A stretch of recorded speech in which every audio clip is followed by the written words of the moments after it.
പ്രിയപ്പെട്ട കുട്ടികളെ, ഇന്നത്തെ ഗണിത ക്ലാസ്സിലേക്ക് എല്ലാവർക്കും സ്വാഗതം. ഇന്ന് നമ്മൾ 7ാം ക്ലാസ്സിലെ ഒരു വീഡിയോ ആണ് ചെയ്യുന്നത്. പാരലൽ ലൈൻസുമായിട്ട് ബന്ധപ്പെട്ട കുറേ പ്രോപ്പർട്ടീസ് നമ്മൾ പറഞ്ഞിരുന്നു.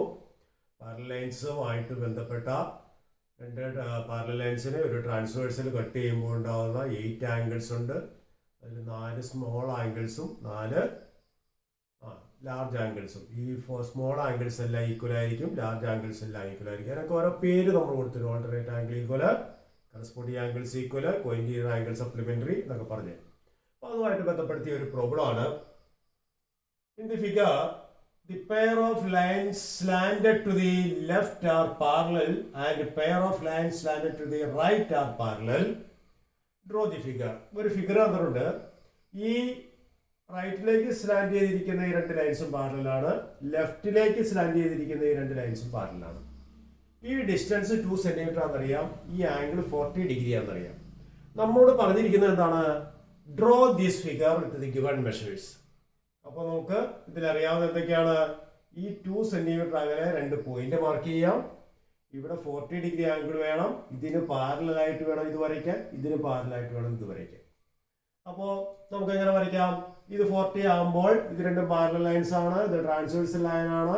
അപ്പോൾ ഓൾട്ടർനേറ്റ് ആംഗിൾസ് ഈക്വൽ ആണ്. അപ്പോൾ ഈ ആംഗിൾ 40 ആയതുകൊണ്ട് ഈ ആംഗിൾ 40. ഇത് 2 പാരലൽ ലൈൻസ്, ഇത് transversal line. These two angles are alternate angles, they are equal. അതുപോലെ തന്നെ these two lines are parallel. ഇത് transversal line, so these two angles are equal. ഇത്രയും കാര്യങ്ങൾ നമുക്കറിയാം. ഈ ലൈൻ ഒന്ന് അല്പം നീട്ടി വരയ്ക്കാന്ന് വിചാരിക്കുക. ഈ ലൈൻ ഒന്ന് നീട്ടി വരച്ചു. ഏതാ? ഈ 2 സെന്റിമീറ്റർ ലൈൻ ഒന്ന് നീട്ടി വരയ്ക്കാന്ന് വിചാരിക്കുക. ഇവിടെ ഈ ആംഗിൾ 40 ആണെന്നറിയാം. അപ്പോൾ ഈ ആംഗിളും ഈ ആംഗിൾ ഈക്വൽ ആയിരിക്കുമല്ലോ അല്ലേ? കാരണം ഇതിങ്ങനെ നടുക്കായിട്ട് വേണ്ട വരാൻ, കൃത്യം മിഡിൽ പാർട്ടിലാണ് വരേണ്ടത്. അപ്പോൾ ദീസ് ആംഗിൾ 40 ആണെന്ന് അറിയാം.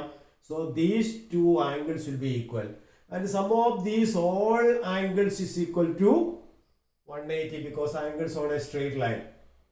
ശരിയല്ലേ? അപ്പോൾ ഇത് angles on a straight line ആയതുകൊണ്ട് ഇത് മൂന്നും കൂടി ആഡ് ചെയ്ത 180 ആണ്. അപ്പോൾ ഇത് മാത്രം 40 ആണ്.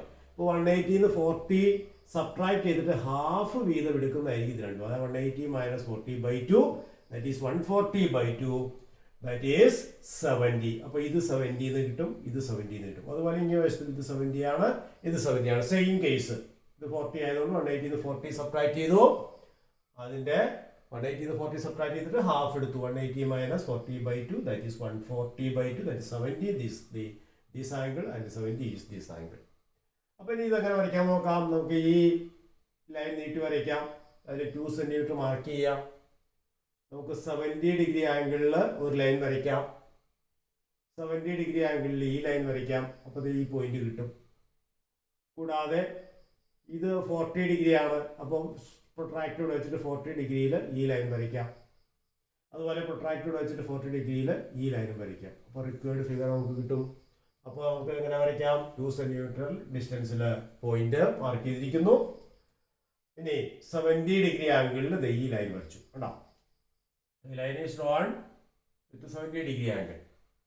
ദെൻ എന്ത് ചെയ്യണം? 40 ഡിഗ്രി ആംഗിളിൽ ആ പോയിന്റിൽ തന്നെ ഈ ലൈൻ വരച്ചു. കണ്ടോ? പ്രൊട്രാക്റ്റ് ഇവിടെ വെച്ചിട്ട് 40 ഡിഗ്രി ആംഗിളിൽ ലൈൻ വരയ്ക്കുക. ഓക്കെ. ദെൻ 70 ഡിഗ്രി ആംഗിളിൽ ഈ ലൈൻ വരയ്ക്കുക. ഈ ലൈനും വരച്ചു. ഇനി എന്ത് വേണം? ഈ 40 ഡിഗ്രി ആംഗിളിൽ ഇവിടെ 40 ഡിഗ്രി ആംഗിളിൽ ഇവിടെ ഈ ലൈനും വരച്ചു. അപ്പോൾ നമുക്ക് റിക്വയർഡ് ഫിഗർ ആയി നോക്കി. നമുക്ക് വേണ്ടത് ഏതൊക്കെയാണ്? ഇത്രയും കാര്യങ്ങളാണ്. ഇത്രയും പാർട്ടാണ് വേണ്ടത്. W എന്ന സിമ്പലാണ് വേണ്ടത്. അപ്പോൾ റിക്വയർഡ് ഫിഗർ ഈസ് ഇത്രയേ ഉള്ളൂ നമ്മുടെ ഫിഗർ. അപ്പോൾ ഫിഗർ വരച്ചത് മനസ്സിലായോ? ചെയ്തത് എന്താണ്? ആദ്യം ഈ ലൈൻ അല്പം നീട്ടി വരച്ചു. അത് ഈ ഗിവൺ ഫിഗർ അനലൈസ് ചെയ്താണ്. ഈ ലൈൻ നീട്ടി വരച്ച് കഴിഞ്ഞപ്പോൾ ഇത് 40 ഡിഗ്രി ആണ്. അപ്പോൾ അപ്പുറം ഇപ്പുറയുള്ള ആംഗിൾസ് ഈക്വൽ ആയിരിക്കും. 180 40 കുറച്ച് ഹാഫ് ചെയ്തെടുത്തപ്പോൾ ഈ 2 ആംഗിൾസ് കിട്ടി. അപ്പോൾ ആ ആംഗിൾസ് അവിടെ മാർക്ക് ചെയ്തു. നമുക്കിതുപോലെ ഫിഗർ കിട്ടി. അപ്പോൾ ഇതെല്ലാവർക്കും മനസ്സിലായെന്ന് വിചാരിക്കുന്നു. Thank you.